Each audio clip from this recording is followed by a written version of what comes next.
Nous allons voir dans cette séquence un nouvel outil que propose InDesign 16.5 pour gérer l'espacement entre des blocs alignés ou l'espace entre les blocs et le bord de la page.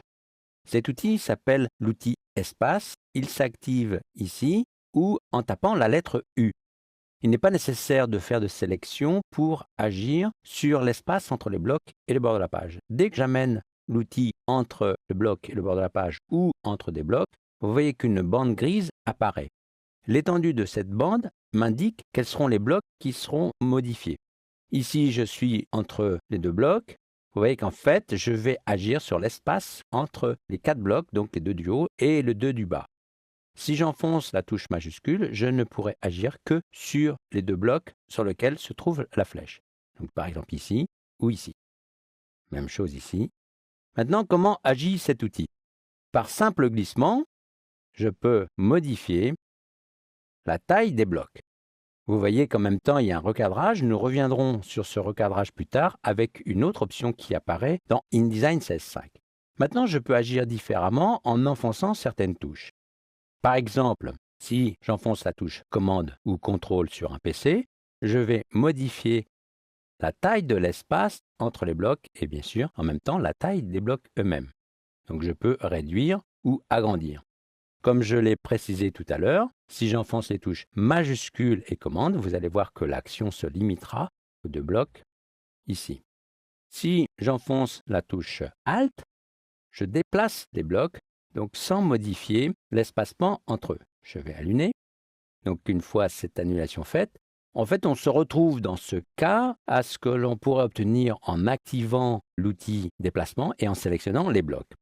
Ici, si j'enfonce majuscule et Alt, comme précédemment, je n'agis que sur les 2 blocs sur lesquels se trouve la bande grise.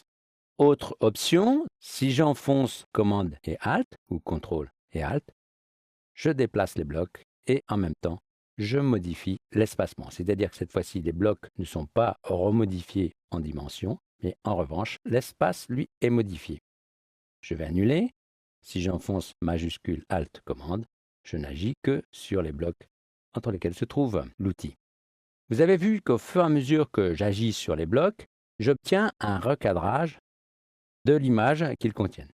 Je peux modifier cette option et le comportement de l'image en activant une nouvelle option qu'on va trouver dans la barre de contrôle et dans le menu. Donc pour cela, je vais sélectionner une image et ici, j'ai une case à cocher qui permet d'ajuster le contenu automatiquement. Cette option, on va le voir sur une autre image.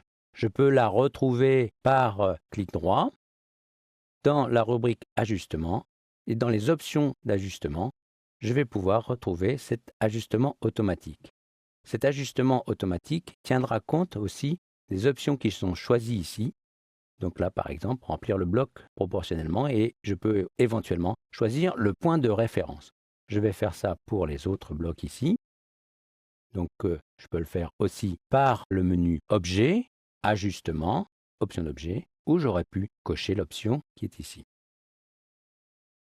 L'option de remplissage automatique est maintenant active pour tous les blocs. Je vais réactiver l'outil et modifier l'espacement. On pourra regarder maintenant comment vont se remplir de manière automatique les différents blocs. Ici, par exemple, je vais ajuster avec la touche Alt et maintenant je vais modifier l'espacement avec la touche Commande ou Contrôle. Et vous voyez que automatiquement, les blocs se remplissent compte des options de remplissage automatique qui ont été choisies. Nous venons de voir dans cette séquence qu'InDesign CS5 permet de gérer facilement les espaces entre les blocs ou le bord de la page et le remplissage de manière automatique. Comme nous allons le voir avec ces 4 blocs images, InDesign CS5 a amélioré la gestion des angles de blocs. Je vais sélectionner celui-ci. À partir du moment où je sélectionne un bloc, il apparaît sur le bloc, quel que soit son type, une petite case jaune. Si je clique sur ceci, il apparaît maintenant 4 losanges aux angles et par glissement de ces losanges, je modifie l'angle. Une étiquette m'indique le rayon auquel j'amène ces angles. Si maintenant je veux modifier séparément l'un des angles, par exemple celui-ci, je vais enfoncer la touche majuscule et je veux le glisser pour changer l'angle. Si je veux changer le type de l'angle, je peux le faire aussi En enfonçant la touche Alt, par clic, je vais changer le type et je vais passer aux différents types d'angles. Je vais revenir à des angles arrondis et je vais faire une autre modification sur ce bloc ici. Donc de la même façon, je clique sur le carré jaune et en enfonçant la touche ici majuscule, je vais glisser pour modifier l'angle arrondi ici. Je peux intervenir sur celui-ci si je le souhaite. Maintenant, on va voir une autre façon de faire avec ce quatrième bloc. Donc à partir du moment où le bloc est sélectionné, vous voyez qu'ici, il apparaît de nouvelles icônes qui vont me permettre de gérer le bloc.